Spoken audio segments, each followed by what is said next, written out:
मेरे प्यारे बच्चों, कैसे हो आप सभी।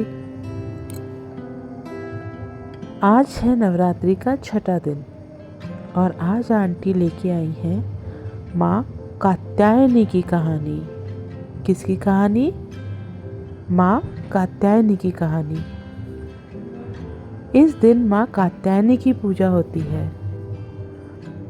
आज मैं उनकी मज़ेदार और जादुई कहानी सुनाऊंगी। तो धीरे से आंखें बंद करेंगे। ये बात बहुत पुरानी बात है। उस समय धरती पर महिषासुर नाम का राक्षस बहुत तंग कर रहा था। वो इतना ताकतवर था कि देवताओं को भी परेशान करता था। बहुत ज़्यादा ताकतवर था वो। सब देवता मिलकर ब्रह्मा, विष्णु और शिव के पास गए। हमारे 3 भगवान होते हैं ना, ब्रह्मा, विष्णु और शिव। तो सारे देवता मिलकर उनके पास गए। तीनों ने अपनी शक्तियों से एक चमत्कारिक रोशनी बनाई। ब्रह्मा, विष्णु और शिव ने तीनों ने मिलकर एक चमत्कारिक रोशनी बनाई और उस रोशनी से एक सुंदर सी लड़की प्रकट हुई। एक सुंदर सी कन्या प्रकट हुई। उस कन्या का जन्म कात्यायन के घर हुआ। कौन से ऋषि के घर हुआ? कात्यायन ऋषि के घर हुआ। इसलिए उस कन्या का नाम पड़ा कात्यायनी। क्या नाम पड़ा? कात्यायनी। बच्चों सोचो जरा, जैसे रात के अंधेरे में अचानक इंद्रधनुष निकल आए तो कैसा लगेगा? वैसे ही माँ कात्यायनी का जन्म हुआ अचानक। मतलब जब सब तरफ परेशानियां थी, सब कुछ था, उस समय अचानक माँ कात्यायनी जो जन्मी तो सबके चेहरे पे खुशियां ही खुशियां छा गई। माँ कात्यायनी के 4 हाथ थे। कितने हाथ थे माँ कात्यायनी के? 4 हाथ। उनके एक हाथ में चमचमाती तलवार रहती थी, दूसरे हाथ में कमल का फूल रहता था, तीसरे हाथ से वो सबको आशीर्वाद देती थी और चौथे हाथ से वो सबका डर मिटाती थी। और उनका बेस्ट फ्रेंड था उनका शेर, उनका साथी। बहुत मजबूत था, तेज था और बहुत बहादुर था। कौन? उनका शेर। तो माँ कात्यायनी का जन्म जो हुआ था वो महिषासुर राक्षस के लिए हुआ था, है ना, क्योंकि उसने सबको परेशान कर रखा था। तो जब महिषासुर ने सुना कि एक नई देवी आई है तो वो उसको बहुत तेज गुस्सा आ गया। उसने कहा, अच्छा नई देवी आई है तो मैं अपनी सेना के साथ युद्ध करूंगा। क्या करूंगा? युद्ध करूंगा। और अचानक आसमान में एक बिजली चमक रही, ढोल बज रहे थे, राक्षस चिल्ला रहे थे और माँ कात्यायनी अपने शेर पे सवार, जैसे कोई जादुई फिल्म में होता है ना, भाग के आती है एकदम चमचमाती हुई। वो भाग के आ गई। कहाँ पे? युद्ध के मैदान में। युद्ध बहुत देर तक चलता रहा। महिषासुर और माँ कात्यायनी के बीच बहुत देर तक युद्ध चलता रहा। लेकिन जैसे ही महिषासुर जो था वो हारने लगा तो उसने क्या किया? उसने अपने आप को एक भैंसा बना लिया। भैंसा जानते हो? भैंस होती है ना, वैसे ही भैंसा। तो जो महिषासुर था वो भैंसा बन गया और जोर जोर से धरती पर दौड़ने लगा। धपड़िक धपड़िक धपड़िक धपड़िक जोर जोर से भागने लगा। ऐसे धड़ धड़ धड़ धड़ धड़ करके भागने लगा।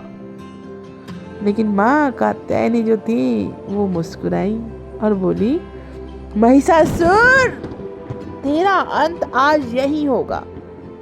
क्या बोली माँ? महिषासुर तेरा अंत आज यही होगा। और उन्होंने अपने शेर को धीरे से इशारा किया और उससे कहा, आगे बढ़। क्या कहा शेर से? आगे बढ़। शेर ने जोर से दहाड़ मारी और फिर माँ ने अपनी तलवार से महिषासुर के 2 टुकड़े कर दिए। महिषासुर को वहीं ढेर कर दिया, वहीं मार दिया।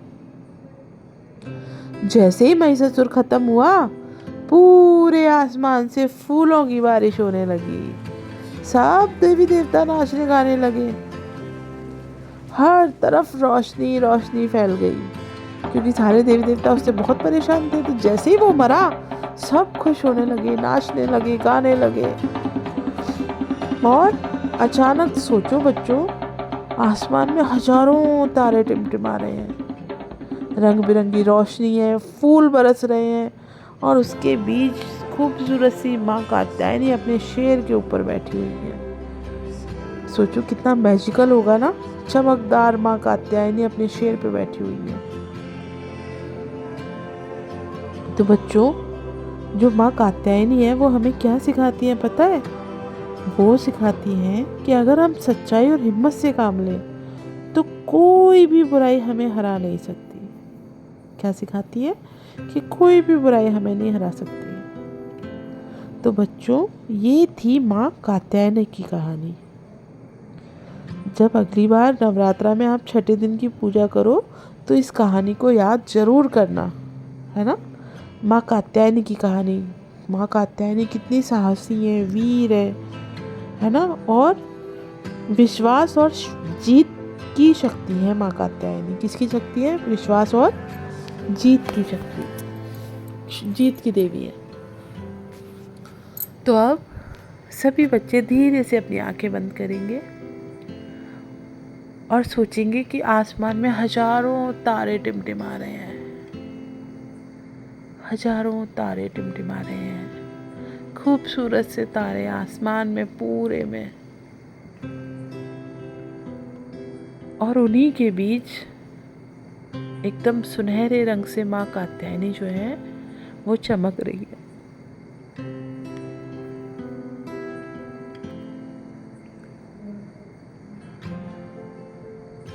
आप गहरी नींद में जा रहे हो। आप सोचो कि आप बहादुर बन रहे हो, वीर बन रहे हो। किसी भी समस्या से आप लड़ सकते हो। ऐसी कोई समस्या नहीं है जिसका कोई हल नहीं हो। तो बच्चों, कभी हारना नहीं है। हमेशा ये सोचना है कि हम जो भी करें उसमें हमें पूरी जीत मिले, हम पूरी सच्चाई से और ईमानदारी से हर काम को करें।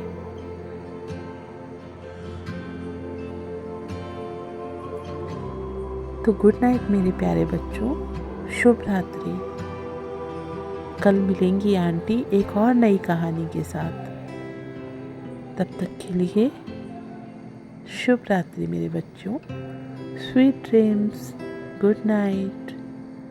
अगर आपको मेरी कहानी अच्छी लगी है तो आप मुझे लाइक करें, शेयर करें, सब्सक्राइब करें। आपका एक छोटा सा सपोर्ट माँ आंटी को बहुत हिम्मत देगा, बहुत खुशी देगा। Thank you so much. एक बार फिर से गुड नाइट मेरे प्यारे बच्चों, बाय बाय।